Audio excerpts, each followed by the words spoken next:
Video viral হতেই কটাক্ষের মুখে কৌশানী। বিনোদন জগতের তারকা মানেই আকাশপথে বা বিলাসবহুল গাড়িতে যাত্রা, এমনটাই ভাবত নেটিজেনরা। তবে গত কয়েক বছরে সেই ধারণায় বর্ষর পরিবর্তন এসেছে। সম্প্রতি সিনেমা বা সিরিজের প্রচারে টলিউডের অনেক তারকাকেই দেখা গিয়েছে ট্রেন বাসে চড়তে।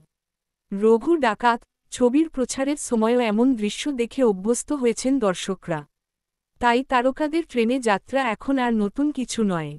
তবে হঠাৎ করেই টলিউড অভিনেত্রী কৌশানী মুখার্জির বন্দে ভারত ট্রেনে চড়ার একটি ভিডিও সামাজিক যোগাযোগ মাধ্যমে ভাইরাল হতেই শুরু হয়েছে তুমুল আলোচনা ও সমালোচনা। ভাইরাল হওয়া ভিডিওতে দেখা যায়, একেবারে সাধারণ পোশাকে অভিনেত্রী বন্দে ভারত ট্রেনে ওঠার জন্য প্ল্যাটফর্মে হাঁটছেন। সেই সময় অভিনেত্রীকে সাংবাদিকেরা জিজ্ঞেস করেন, ট্রেনে চড়ে তার অনুভূতি কেমন? প্রশ্নের জবাবে কৌশানী যে উত্তর দেন, তাতেই শুরু হয় সমালোচনা। অভিনেত্রী বলেন, প্রায় ২০ বছর পর ট্রেনে উঠলাম। ছোটবেলায় বাবা মায়ের সঙ্গে ট্রেনে উঠেছিলাম, আবার এখন সত্যিই একেবারে আলাদা অনুভূতি হচ্ছে, যা ভাষায় প্রকাশ করা যাবে না। কৌশানীর এই মন্তব্য শুনেই নেটিজেনরা বেশ কটাক্ষ করছেন।